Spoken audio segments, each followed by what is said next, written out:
It's now autumn in Finland and it looks quite colorful.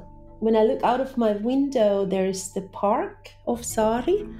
And at the moment it's changing its colors.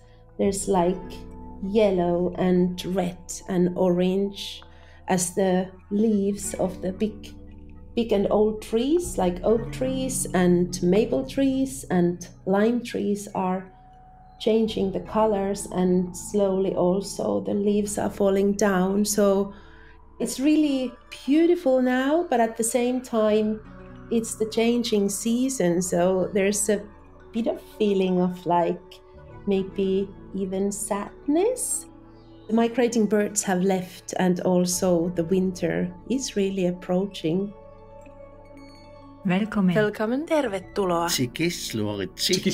Välkommen. Voucher. Välkommen.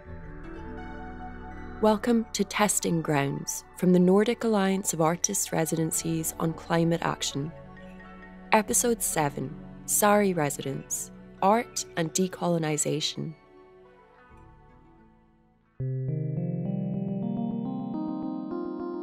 The Nordic Alliance of Artists' Residencies on Climate Action, or NAARCA, is a network of 7 artists' residencies across the Nordic region and Scotland. They've come together to explore what potential artist residencies have to be testing grounds for new ways of living and working that are ecologically, socially, mentally, and financially sustainable. I'm Katie Revel.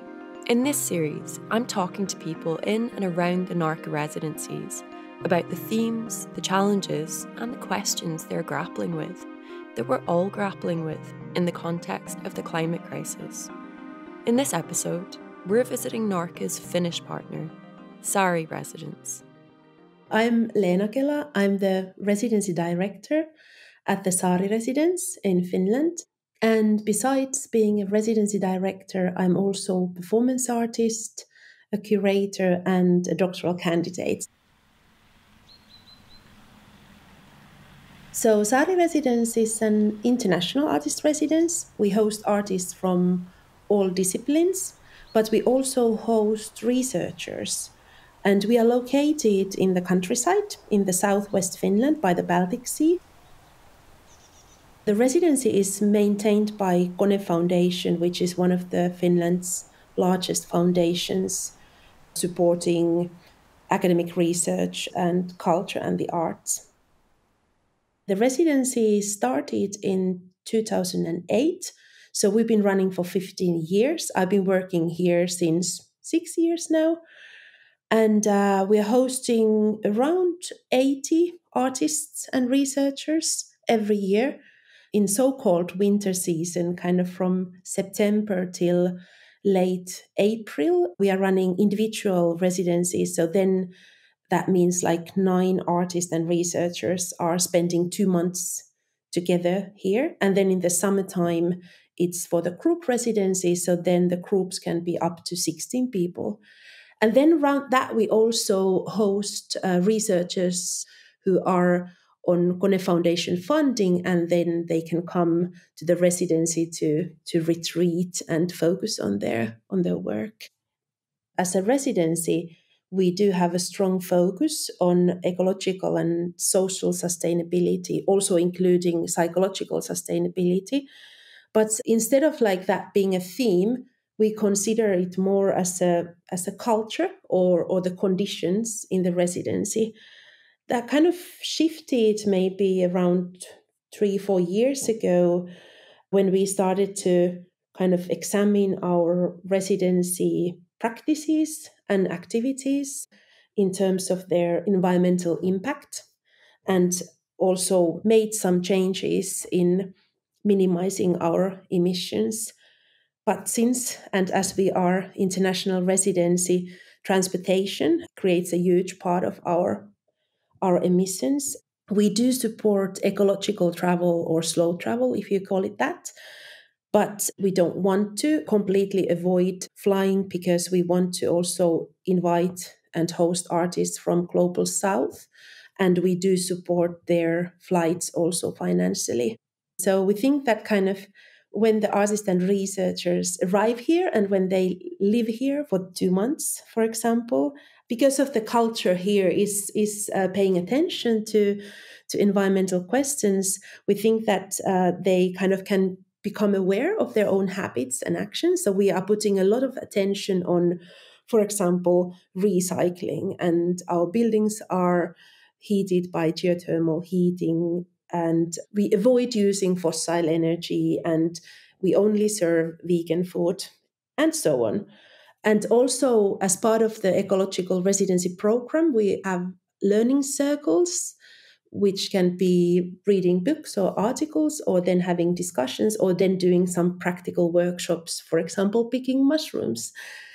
And then we also host Saari invited artists in residence. So they are here to open their own practice, share their practice around ecological questions, and then kind of offer the points of views and knowledges in ecological thinking for the other residents, but also for us as the staff working here in Saari.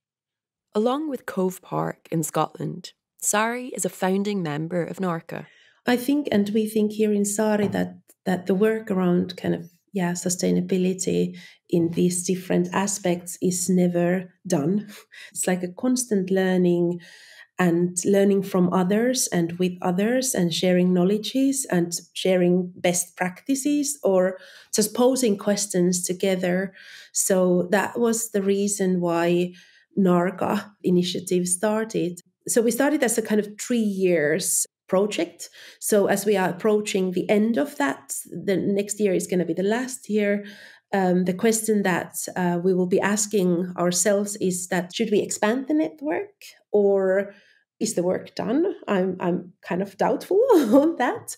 Or kind of how would we like to move on? Or are we kind of more individually carrying on the practices and sharing those knowledges? So yeah, it's very important group of amazing residency representatives from the different Nordic countries, and with very specific questions that they're bringing on the table.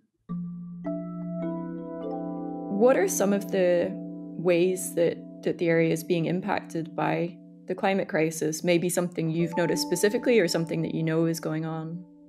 One thing is that the winters are getting very wet. So we don't get snow every year as we used to. And this is really influencing the trees and the plants and the animals, which are used to hibernate in the cold weather and cold winters. But now they are reacting to the changing climate. And one example for me, a big realization happened last January when we were foraging in the middle of the winter, and we could find fresh chickweed. And usually, like, January is a month when everything used to be frozen, and now kind of green is growing. And I think something like shifted in my mind, and I got a little shocked. And also, like, how there are new species coming to the north. For example, we are located by the bay, which is one of the busiest spot for migrating birds. And it seems like every year they are spotting new bird species, almost on yearly basis. But then another thing, as Saari Residence is located in an old manor. This house where I'm now, it's the main building of the manor. This was built in 1779, and it's built for the climate where the winters were cold, and it was like quite clear 4 seasons, so to say, in a year.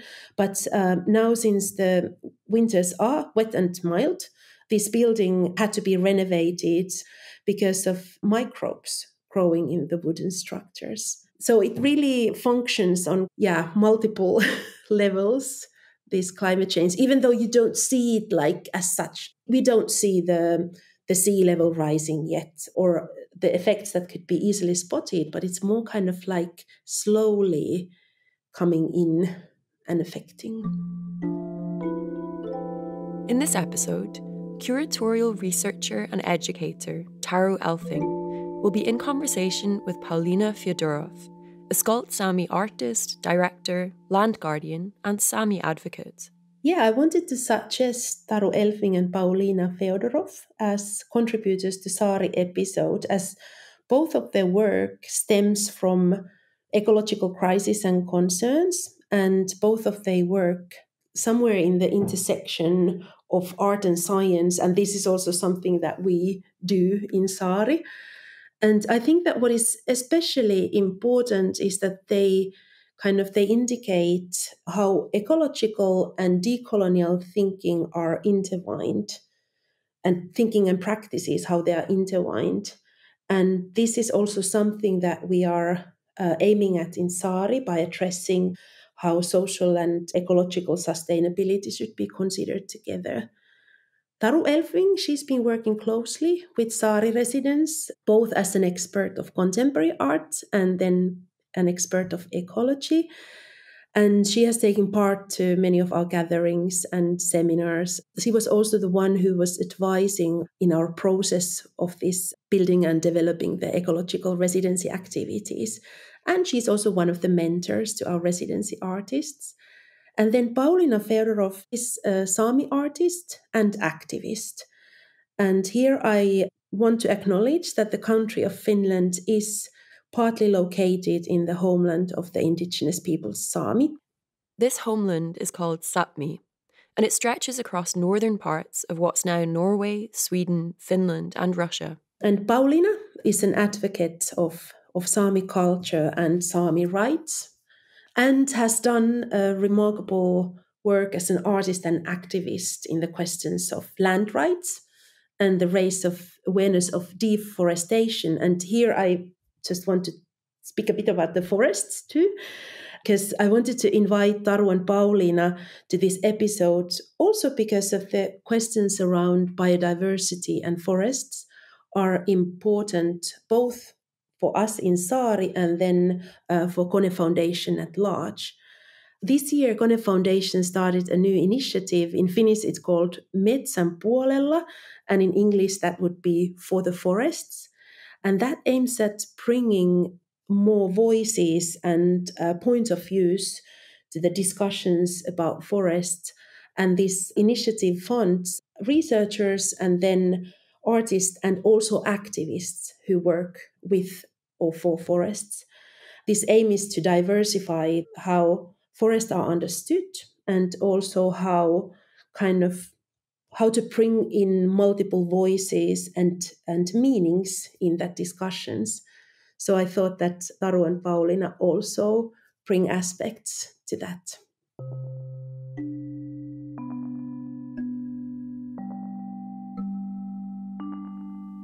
Lämmätem ärjepsemmällä päälak. That is my Sámi name. My Finnish name, my baptized name is Pauliina Feodoroff. I come from a small village, Keväjärvi. My father is from Sevetjärvi and my mother is from the middle Finland, from a small village called Uura. I'm a theater director by my education, and the last couple of years, or last 10 years, I've been calling myself Sámi activist because mainly the projects that I'm working with is trying to use the openings that art gives to create space for land protection and promoting our cultures. I'm Taru Elfving. I'm a curatorial researcher and educator and writer. I have been working in recent years in Turku Archipelago region in the Baltic Sea of the southwestern coast of Finland. The project's called Contemporary Art Archipelago, or CAA. And my work has been focused on bringing together artists and scientists to think with and alongside and about the environmental changes and urgencies in that very specific ecosystem, but also to think of our own methodologies and practices and structures and how they need to change also towards kind of sustainable futures. How do you guys know each other? Good question. There are not so many people who are trying to bring artists and scientists together. At least maybe 5-6 years ago, there were not. And that's why, because we are having similar kind of ways of thinking about who should be on table on deciding about the issues. who should be doing the change. And we both think, what I guess is that the decisions should be based on knowledge, the best possible knowledge.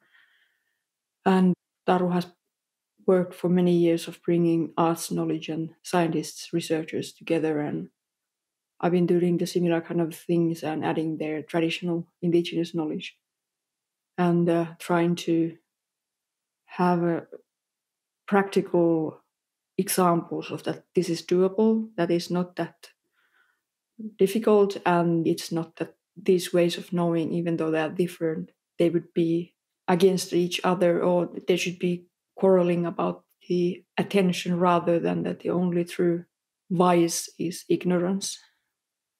Yeah, I think there was somebody in there, very wise kind of intuition brought us together into some dialogue at some point, when realizing that we shared the same concerns around working with ecological urgencies, but really wanting to connect them or feel that they can't be really addressed without thinking of them through this sort of intersectional lens, in relation to decolonization, but also kind of gender and other sort of more socio-political questions that are often still, at least in the Finnish context even today, are often somehow these discussions are happening in different rooms, from the ecological debates and discussions. And I think in both of our practices, we've seen them so interlinked, that this is something where our dialogue started. And also both have been questioning that what do we mean by data? That if you say that we are making decisions based on data, like whose data? Taru was saying that there are so many different perspectives of interpreting the same data, set of data, and if you don't contextualize from whose hands and from whose interests this data is produced and with what kind of questions, you end up narrowing reality consciously. To dive in at the deep end a little bit, it's a massive, massive question, but if there's a way of just picking out some key words or phrases or thoughts about the whole idea of decolonization, what do you associate with that term and that idea, that process? Well, I think to me it's something very concrete, and I'm quite maybe kind of wary of using it in relation to much of my work, because I think it's often operates now in a very metaphorical level, and it's not a metaphor. But maybe Pauliina could, define from your perspective, and then I can expand from there. From my understanding, I try to see that word or that concept from two parts. It's the D part and colonized part. If we look at the colonization part, it's still an ongoing process. For instance, UK still have colonies, and our nature's resources and homelands are still being colonized, and there's an ongoing war in Europe at the moment. Make Russia great again, so take the colonies back. And the D, what I understand as a non-English speaker, that you deactivate, that you stop doing something.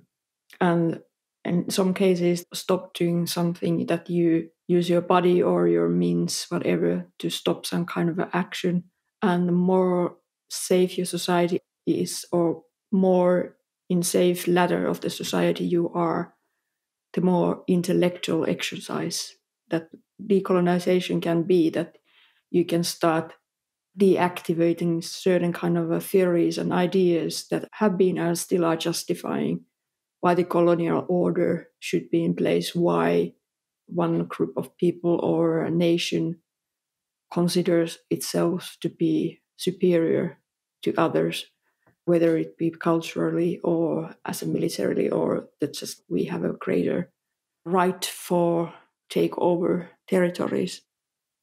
If that's appropriate, I would wish to read a part of a short text for a longer text from a colleague of mine, Mr. Jan Sayets, who is a Sámi satellite scientist, and he has been the key person when trying to deactivate the colonial actions in Sápmi, especially in industrial land use and logging, by making the damage already done visible in order to make people to understand how and what is happening. And he has been the one who has developed this kind of a remote monitoring methodology, how to use laser scanning images, wrong color photographs, satellite images, digital maps, and also the horizontal photos from the 100 meters lines, over 120,000 photos to his database to make visible, to show out just one reindeer herding unit's area, that what is the actual status when we are making new decisions. And he's writing that rapidly increasing human-induced land use change is an urgent global concern with significant ecological and social impacts. For the world's indigenous peoples, industrial land use policies pose a threat to traditional livelihoods and the right to practice their culture as protected by international law. From the indigenous people's perspective, one of their critical issues concerns the determination of what constitutes significant and hence unacceptable impact. This is just one introduction part for his longer science article that is still unpublished, where he describes his methodology and his results. But I think that is quite good description about what the decolonizing work is, stopping the damage that is already happening, showing the damage that is done, so that people would be able to start thinking about the steps forward. I think that's it. It's very concrete. Decolonization is a kind of practice and kind of very grounded and rooted in land and connection of people to the land. And I guess in that sense, my work and what many of us in the arts are doing doesn't have that direct connection. But I think for me, also this sort of realization of my own implication in these sort of power structures and histories and ongoing abuse of power in many ways has happened in Sápmi. And I think the questions that came out of kind of becoming very aware of how little we have tools and methods, critical awareness of how to really start dealing and unpacking our own implication, was something that I've taken with me to this other context where I've been working in the archipelago, where we don't have the same, in a way, comparable situation with, for example, indigenous people, an ongoing colonization. But it really got me thinking of these sort of wider assumptions, I guess, that we carry with us and in our practices, of how there's a kind of presumption of access in science and in the arts that is actually a kind of continuation of this sort of Western colonial project. And that's something that requires a lot of effort in trying to dismantle and even just become aware of. That with good intentions in the arts and the sciences, we presume that we have access to places, to knowledges, to material resources. And I've been actively, through the work in recent years, been thinking together with other colleagues and artists and also with scientists on how do we try to dismantle this? How do we start practicing otherwise? And really critically reflecting on our own methods of how could we start sort of shifting them away from that. So the site where I've been working specifically is an island that has 400 years of institutional history, from leprosy colony up until a women's mental asylum, which in the 1960s was closed, and the same buildings now house a research institute studying the environmental changes, but also increasing tourism on the island. So it kind of becomes very clear in that context of how we're, as artists or working in the arts, we have to somehow try to find a way of working in that context that doesn't follow a certain maybe kind of consumerist, extractive practices in tourism, for example. But then I can also kind of see how actually a lot of our presumptions are very similar and at the foundations of our work than in sciences.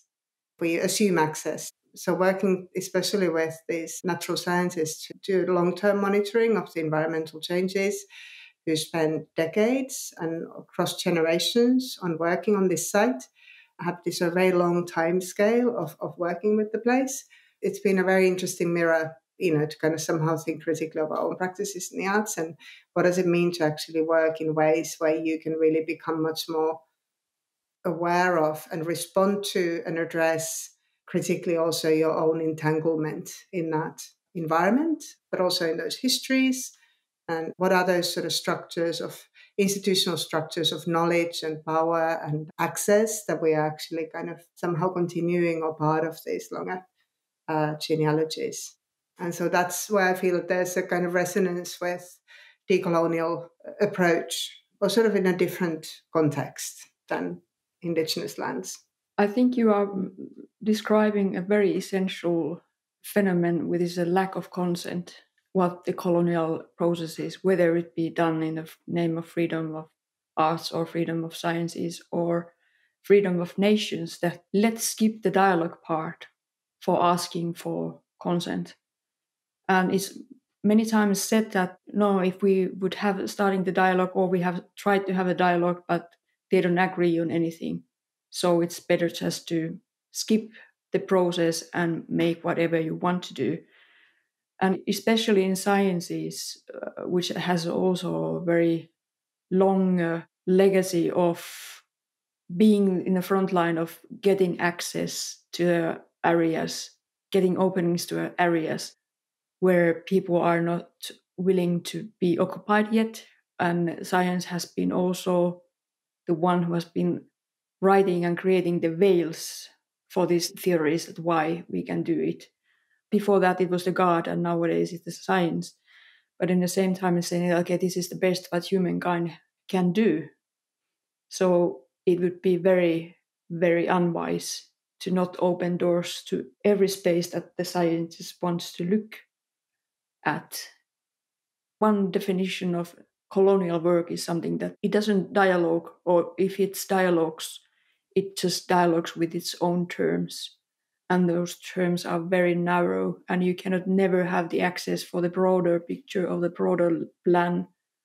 And if we think about the dialogue, that you really would have a consent among a group of people, among individuals, and also having the dialogue with the land, it would slow things, yes, up massively. It would slower different kind of ways of producing goods or materials also remarkably. But in a similar time, it would create consent, and it would create acceptance for the actions that are taken. And I think that's the core of democracy.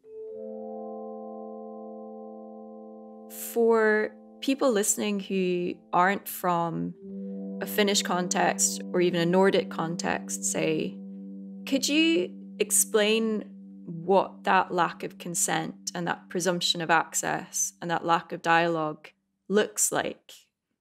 First of all, I want to mention that Finland has been colonized for 700 years, first by the Swedish crown and then 100 years by the Russia.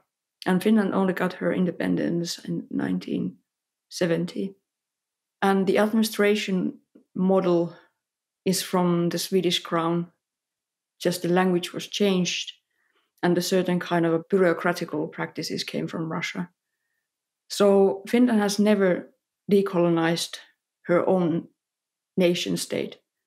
If we look at the few pieces of traditional Finnish way of governing or endemic Finnish way of governing, it has been based on villages for territorial councils, whether it be constituted by a group of fishermen or the hunters. And also I need to address that Finnish towns or even villages with the fixed settlement are not that old. In the UK or in your country in Scotland, there are 1,000-year-old cities. That's not the case. That kind of stabilization with the housing happened almost 800 years later. And that's a very different story with the crown of Sweden, which was the superpower, or Norway, which also was occupied during the Second World War, and the Denmark, a kingdom, old European superpower dynasty.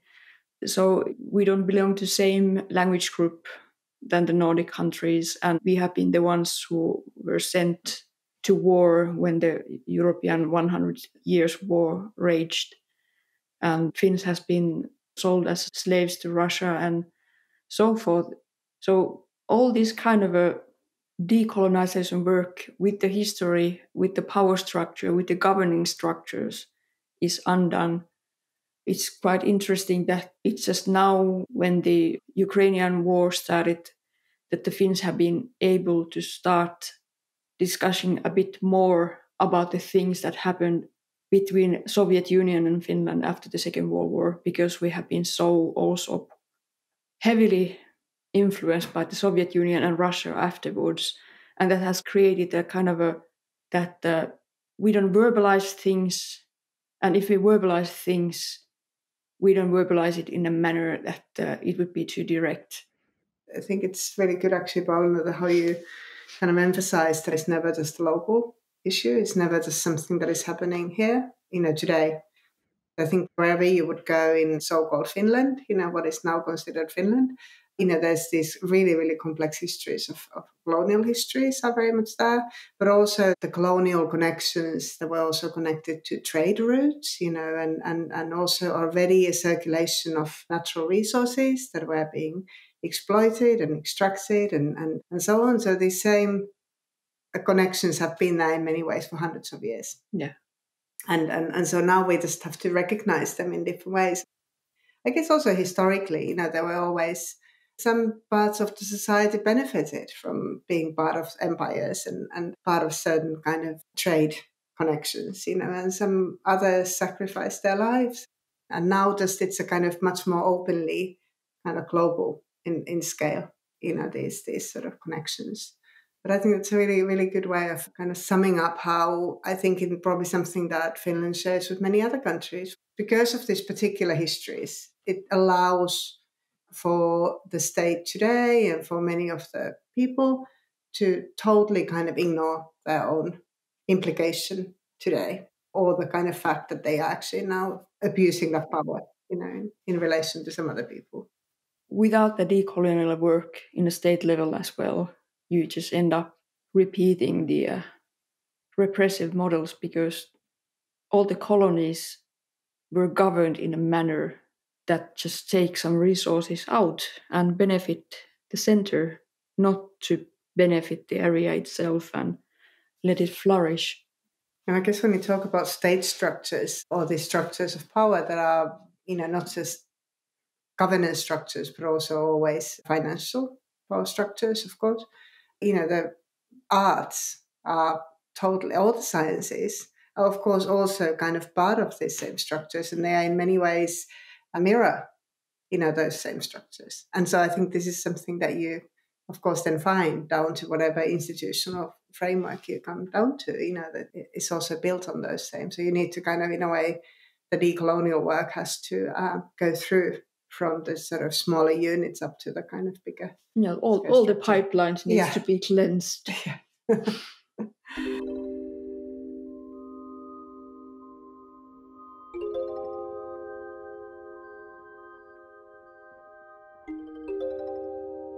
I'd like to talk a bit more specifically about art in this context, and specifically, Pauliina, about your work Matriarchy.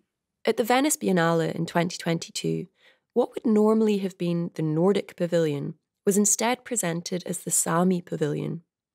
The pavilion hosted a work commissioned by the Office for Contemporary Art Norway called Matriarchy. Matriarchy was a hugely collaborative project involving, amongst others, artists, dancers, curators, land guardians, and Sámi elders, as well as the Snow Change Cooperative. Snow Change is a pan-Arctic network of Indigenous cultures and community associations, which are working together to combat climate change and biodiversity loss. Pauliina is one of the cooperative's regional coordinators. Matriarchy was described as a collective performance of healing and renewal, conceived as a process of rematriation to return to a world of kinship between people, land, waters, spirits, and other than human beings. Can you just tell us a bit about the work and the idea behind it, especially, as I understand it, the sort of closing demand? What you were saying to people is, don't buy our land, buy our art instead. Can you just tell us a bit about that? The concept in what was proposed is that we are auctioning viewing rights for the landscapes. that is the art piece, that you are able to look at the landscape, that we are not selling the land into protection, we are selling the right to look at the landscape. We will buy land from the private markets, protect it, rewild it, or restore it if needed. And that will be done into community-owned land again, which is the traditional endemic Sámi way of governing, as it has been in Finland as well. The motivation or reasoning for the matriarchy has been in two separate ways, and how to try to put them together. The first is obviously that both the protection work, meaning the stopping the logging or stopping industrial projects, whether it be the mining claims or senseless tourism projects, stopping that kind of a destructive activities, and also not just saying no to everything, but trying to show how this could be done instead, how we can start managing our lands if they get permanent protection, how we can start undoing the damage that is man-made, and secondly, that what kind of futures it opens up if you know that for 100 or 200 years of scale, that land starts to heal, and 3, 4, 5 generations of the people that have been there since time immemorial, that their descendants will be there continuing the livelihoods, because that's an eternal cycle. It always renews herself if you don't intrude her.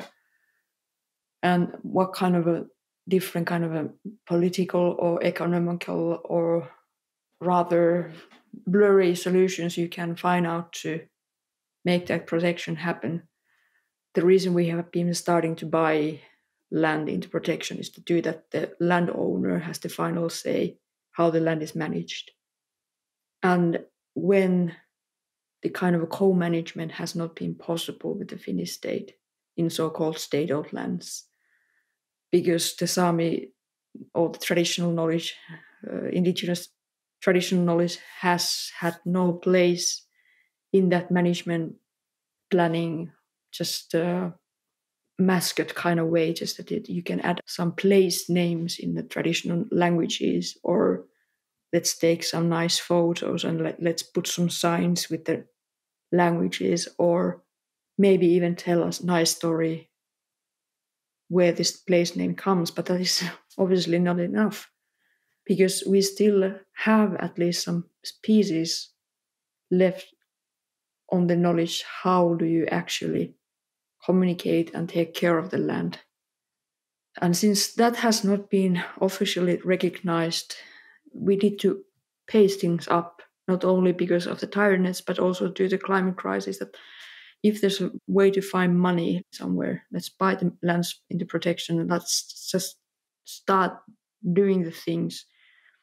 Let's start with small patches of land, see that if we make terrible mistakes or if we are making the situation better than it was in the beginning.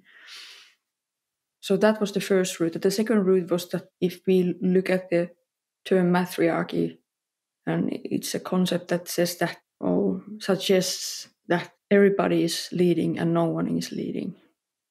That is something that is so comforting, that nobody needs to be the kind of a last action hero who takes everything into his shoulders and saves the world by sacrificing himself, rather than connecting to all possible physical and non-physical forms of existing, trying to find out a network of connections among us, the women who were in the group, and also with the land, asking that from the land that we try to protect, and ask for consent that do you wish this process to be driven through, and trying to put these two very different kind of processes together, which one of is very masculine and very hard. It involves money, industry, ministries, politicians, billionaires, art institutions, Venice Biennale, and so forth, and money and money and money. And the second part is very silent, very slow. That, for instance, that we practice by sleeping on the land, and how to intertwine these two together, not as a statement, but just as rather that this is a path that coexisted and still coexists. And both works needs to be done, because the question is, what do we then do when we stop the engines, when the decolonial work has been done?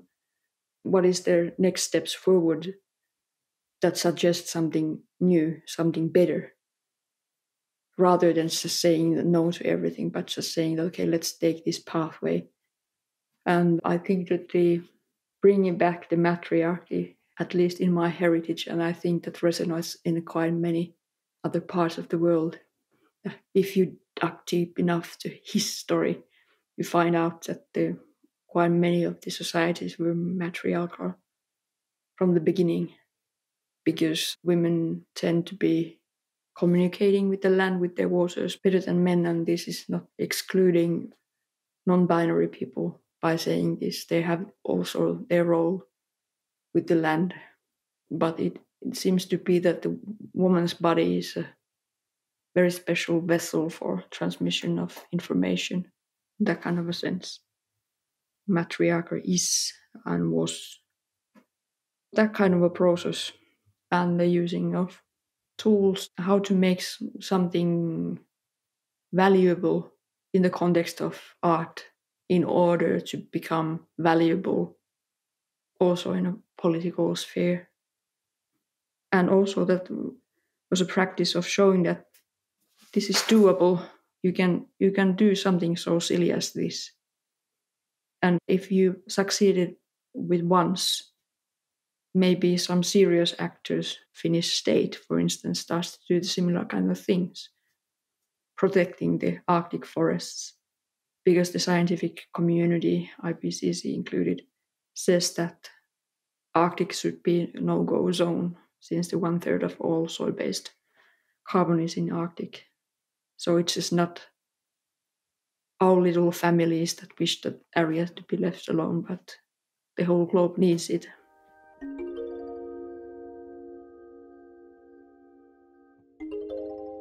If we're talking about decolonization in the context of art, there's the idea of using art as a tool to encourage or, initiate decolonization. And then there is the process of decolonizing art and the art world.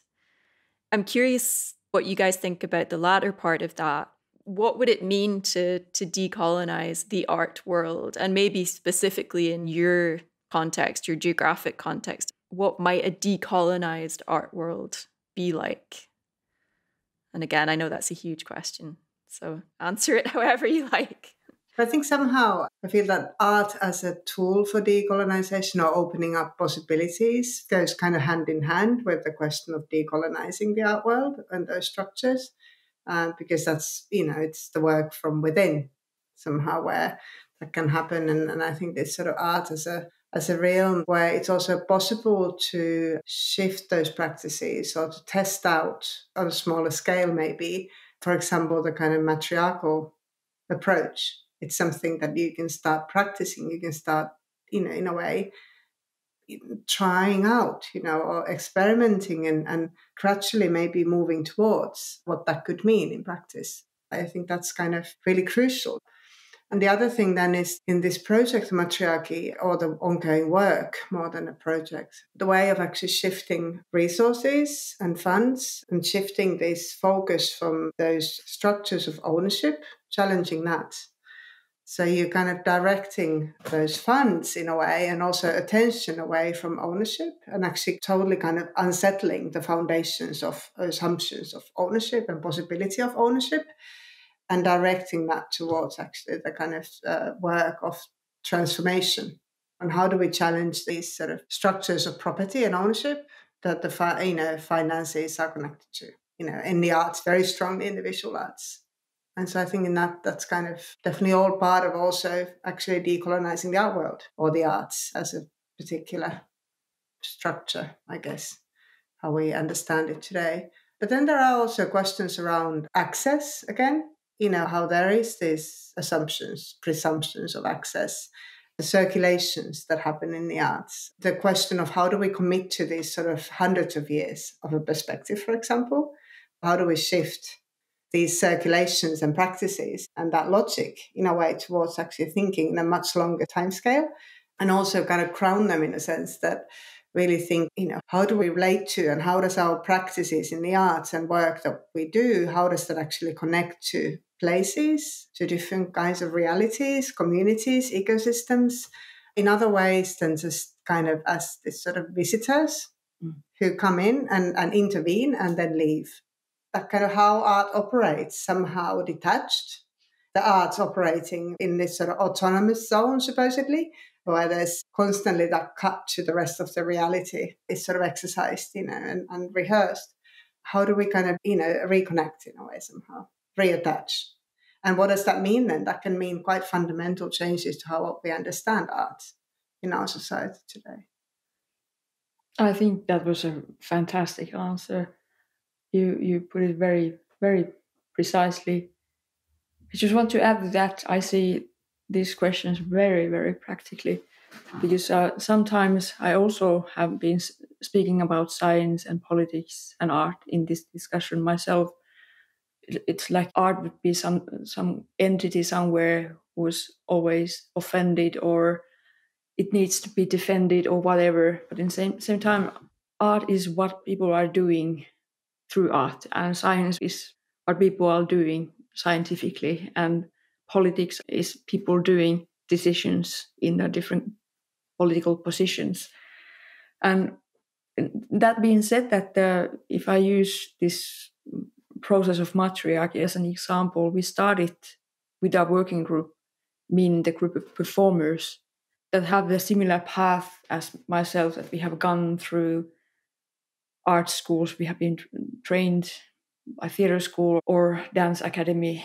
And instead of going to black box and me explaining about the forest, we begin by going to Asta Balto, who is a Sámi educator and elder and a great tradition holder, and asking her permission first how to do that. We spent 2 days for beginning that. How do we enter this process in a manner that we make as little harm as possible? And after working with Asta and working with the land and asking for the permission and listening her guidance, and he was constantly saying that this work is not about you, this is about the land. And if you stick to that, all goes well. And if you lose that from your eyesight, if you lose that goal from your eyesight, you will get lost. And then the next phase was we went to the forests that we were auctioning the viewing right, and stayed overnight in the forest, and just constantly, not like rehearsing anything, but that the first week was just used for asking, just slowing everything down, shutting everything down just to ask. And let the world reply to you and exchange knowledges, or how do you feel that, is this inaccurate, or are we just imagining things because we have so high hopes and wishes for things to happen? And same time, both all the time checking with the community whose lands we are, speaking with the people at whose lands we are from, learning the stories about what has been the loss, why they have lost their lands in the first place, and making that kind of a connections. Every land plot has been several years of process. Venice is just a small peak of that process. And then going through the Venice factory and using all the media attention, all the speeches, following that Asta's principle that it's not about us, that how do we give the space for the land. And then if somebody responds, then I will want to collaborate with you and participate to the protection. One thing is that obviously that if people work, they need to have salary, that everybody in the working group needs to be paid. That's a no-brainer. But if somebody buys your art artifact and supports you, one possibility is to the old school way, that be the praised artist that gets rich and you get branded, that this is the famous Pauliina Feodoroff touch that go through everything, and then I'm able to buy a studio or whatever, what to do, take drugs or whatever. Or second option is that I don't take a dime outside of that salary of mine that belongs to me for the certain work. And I use that money for buying back former community-owned land and give it back to the community. I don't describe this to be like the general model that everybody should be doing. This is what we did. And was it easy? No, it was not easy because the lack of sufficient funding, because our work group was so big. But in similar times, have we gotten international funding for the new land buys? The answer is yes. And has that attention, global attention through the news flashes or the articles or interviews, brought out something very concrete? The answer is yes. Have I been drained by this process or energized by this process? Both. I've been so drained. This has been the most difficult process that I've done because it's so interconnected with so many things and so many people. And at the same time, I feel like that I've lost part of my brain permanently, that I'm not able to function anymore in certain ways that I used before. And at the same time, I think that is the price. If you promise to a land, if you promise to a place, that's the reality, the slowness, the heaviness, and the toll what it comes if you start decolonizing, even in a small scale place, the people within, and then rematriating something. And that is the work for the future generations. And that is work for land. As long as I remember that I work for land, I'm okay. But if I start to think that I work on my own, I'm so exhausted that I just fall apart.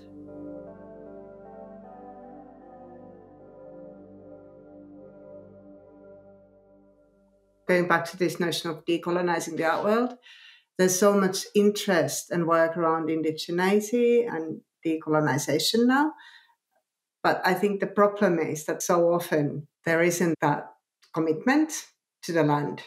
I'm not blaming the artist necessarily for this. I think in some cases they could maybe look in the mirror, but it's also the structures within the arts and the funding and so on, this kind of sense that you can only work on anything in this sort of project-based, very fast-based logic, and that it's totally impossible to develop and to hold on to that kind of commitment, that it's not just about you in the end, but it's actually about something else. Yes, because you have to sell it to the funders that it's about me, but I will use it a bit differently. And the same, as you were saying, the temptation also for the indigenous artists to get some of the piece that we have been seeing since the William Shakespeare or Francis Bacon.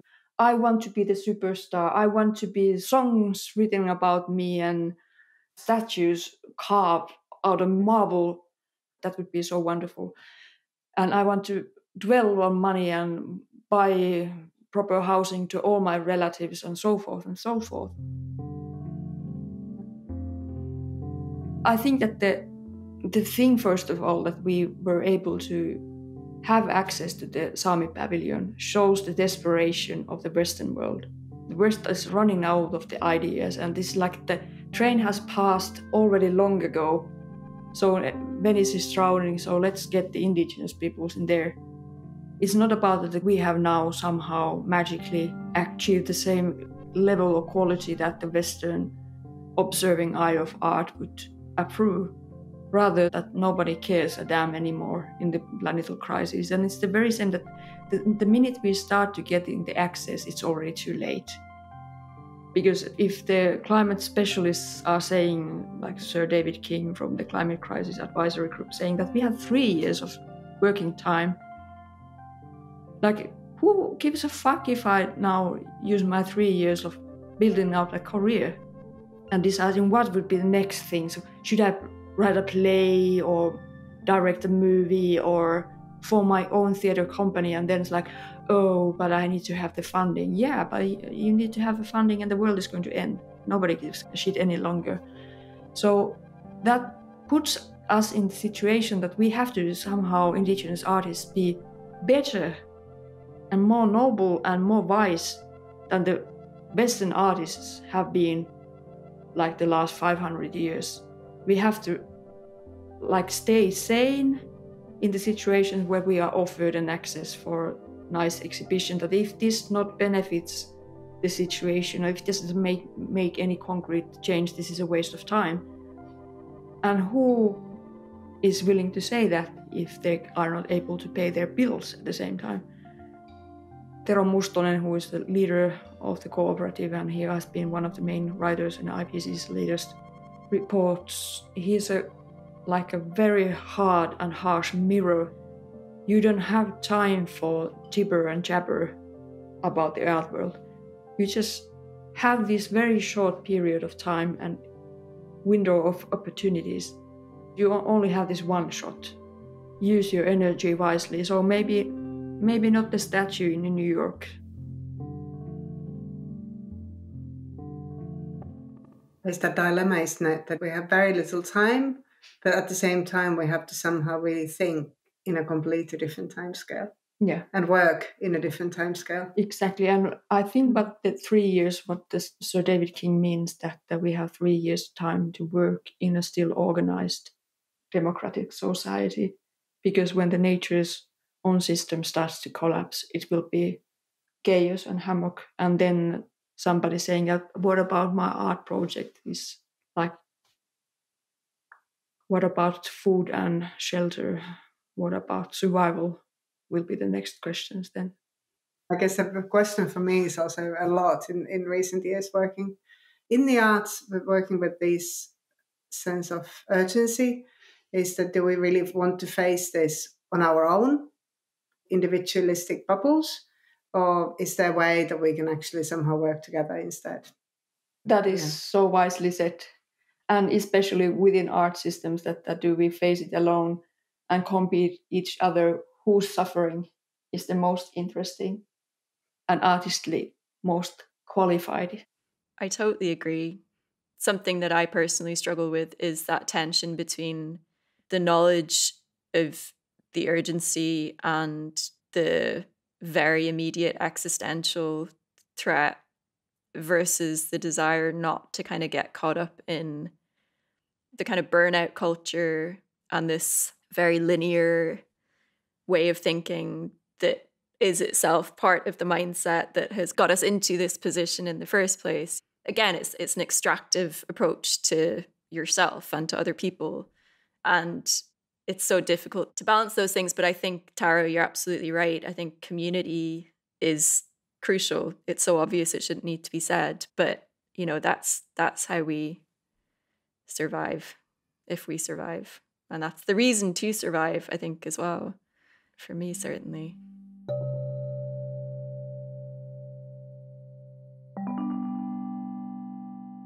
In your mind, what would it mean for an artist residency to be radical in the context of everything you've been talking about? Different ways of working, different ways of understanding success, different ways of collaborating and valuing knowledge.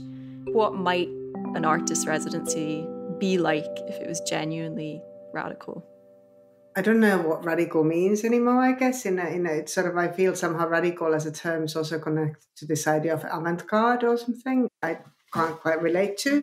But maybe just the kind of how do we actually really address and situate our practice now in relation to this state of emergency. I've been always really interested in residencies, so for a very long time from as when I started working, I guess, as professional in the arts, I've been really drawn to residencies. That I realized more and more recently, that the reason being that residencies don't have to be so product oriented and outcome oriented, that these are this sort of space time where we don't have to somehow predetermine where we're going, and we don't have to necessarily produce anything, which is quite unusual in the arts, in the art world today. And so that space time to also come together, to spend really time in a place and together with others, making those sort of connections across geographical distances, across maybe disciplinary distances, cultural differences. I still feel that there's a really huge potential and importance, significance in that. But at the same time, the pace of circulation and that mobility of kind of touching down and flying off again is so problematic. And I don't really know how the residencies could really begin to operate in a way that they would actually allow for longer timeframes of engagement and a sense of really getting rooted or somehow situating your practice, challenging yourself in a more thorough way and how we work, and to really allow for that space-time where we can really start developing different methodologies and different practices together with others. I think there's a kind of a lot of thinking to be done in terms of time. And how do we allow people and practices to kind of reroute themselves maybe, but somehow still keep that connection to the world open? Because I think somehow with residencies, what I feel that is really the kind of critical potential there is the possibility that you can really situate yourself in your practice in a very, very specific place, community, ecosystem, but also somehow keep that planetary and global connection open. And I think that's really critical for us today in order for us to be able to somehow respond to this sort of climate crisis and the broader environmental crisis. That there's also danger in becoming very, very local, where you lose that sense of connection to how actually everything that we do has a kind of planetary implications, and we need to have alliances and allies somehow to work with. That community has to be somehow broader than just my immediate neighbors. And so I think somehow that kind of sense of how could we think of that mobility in the arts in ways that allows for us to really root our practices, but at the same time kind of keep those connections and have that kind of sense of community that is more translocal maybe, in a way. So I think there's different temporalities of how to be a resident, I would add to what Taru was saying that all the residencies are located to a specific place, and there would be a possibility to have a rewilding site near to all the residencies. Some places might be needing some thinning of the forest by hand. Some might be needing some aquatic work. It's always site specific. And the resident, even though during the residency, if they would be using 2 days of their working time altogether on that specific site, it's very concrete work. And build these kind of alliances, even though I know that the residencies usually lack money, but this can be something that this is very cost efficient. And rather than calculating each residency's carbon footprint, to look out from the nearby, how do we can participate locally, whether it be cleaning up a small river or a pond from the plastics or whatever. And if that is included to the residency's actions, that already makes a concrete change. Totally. And I think that's somehow really sums up also this sense that when you are in a residency, when you are a resident, you are somewhere. And I think there's a bit of that tendency still in the arts, in the residencies, that you don't necessarily kind of know or care where you've touched down. And that's very weird to me. that you would go somewhere and not be interested in where you are. You are just with your laptop. Because you're probably just so burnt out or busy with your deadlines, or you desperately need the time, but you need like a blank space and walls around you where you can focus.